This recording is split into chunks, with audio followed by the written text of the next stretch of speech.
Kryptische Texte, Techno-Trash und unglaublich erfolgreich. Sie ist auch großer Fan. Scooter. Es ist die dunkle Seite meines Lebens, seit es die Jungs gibt, finde ich die total super. 18 Jahre sind die schon im Geschäft, Genial. 30 Millionen verkaufte Platten und das hier ist die neue, The Big Mash-Up. 15. Studioalbum. Und was die wenigsten wussten, H.P. Baxter ist so ein richtiger Gourmet. Ich habe ihn letztens mal getroffen bei Tim Melzer in Hamburg in seinem Restaurant und habe mir von einem anderen Freund sagen lassen, der auch zweimal da war, dass H.P. auch da war. Also der scheint da jeden Abend zu sitzen und sich fein bekochen zu lassen. Und deswegen hat Frank Meyer gesagt, der ihn zum Kulturtyp getroffen hat, Sportskamerad, wir gehen jetzt mal eine Runde essen. So richtig. Wicked.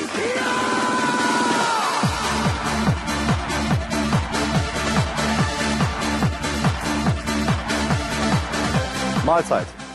Was ist der Unterschied zwischen den Texten von Scooter und einer Currywurst? Eine Currywurst versteht jeder. H.P. Baxter, hallo. Hallo, ach Mensch, das ist ja sensationell. Mit beiden war das für dich, oder? Ja, ich nehme mir traditionell immer eine Currywurst, Pommes, Rot-Weiß. Und auch schon seit Jahren. Immer wenn wir in Köln sind, ist das so unser erster Anlaufpunkt. Bist du ein richtiger Currywurst-Fan? Ja, absolut.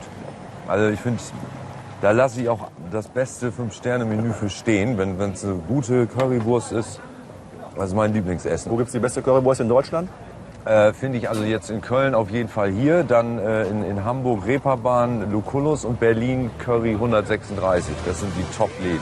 Und ich zeig dir, wo es die bekannteste Currywurstbude in Deutschland gibt. Okay. Die kultigste. Ja? Ja, die vielleicht kennst du die, bin ich mal gespannt. Ja. Warum sagst du eigentlich immer so oft, yeah, wicked? Ach, das ist so ein Markenzeichen.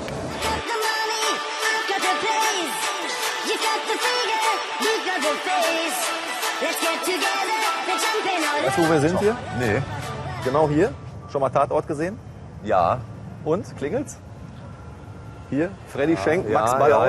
Hier letzte Sequenz, wie auch Currywurst essen. Genau, Imbissbude. die steht hier normalerweise. Ach. Ja, genau hier, wo wir sind. Sehr geil. Du hast uns das Hin mitgebracht? und wieder, ja, wenn man mal die Zeit hat, so meistens im Urlaub. Thomas Bernhard, Siegfried Unseld, der Briefwechsel. Ich habe da manchmal Parallelen entdeckt, so zwischen Künstler eben und Plattenfirma in meinem Sinn. Weil der Künstler fühlt sich immer missverstanden, es wird zu wenig gemacht, es wird zu wenig Promotion gemacht und so weiter. Und man schimpft dann über die Plattenfirma. Und in diesem Fall ist es so ein ganz ironisch witziger Wortwechsel zwischen dem Autor Bernhard und seinem Verleger, was auch ein Zeitdokument darstellt, weil sowas würde es heute nicht mehr geben. Also Empfehlung für H.P. Baxter für Sie, liebe Zuschauer. Thomas Bernhard, der Briefwechsel mit Siegfried Unseld.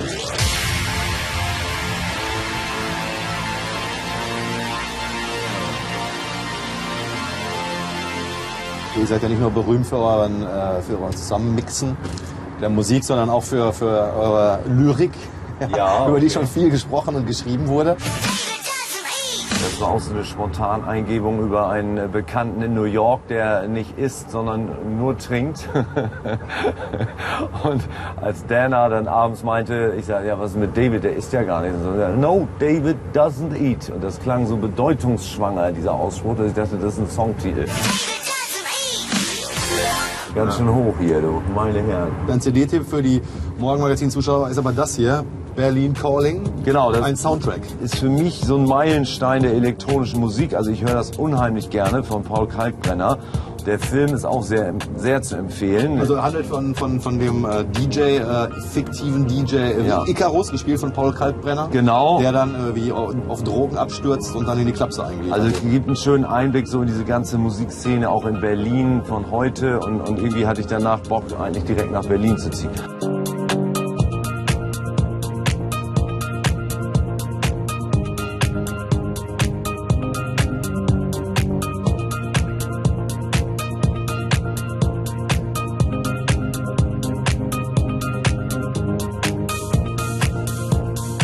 Eigenen Wohnung oder im Haus müsste man schon sowas haben, so James Bond mäßig, finde ich, so als Raumteiler, dann ist das cool. Hast du nicht? Nee, ich habe das ja im Studio. Im Studio? Ja, Lounge-Bereich, so wo wir Kaffee trinken und so, da habe ich das.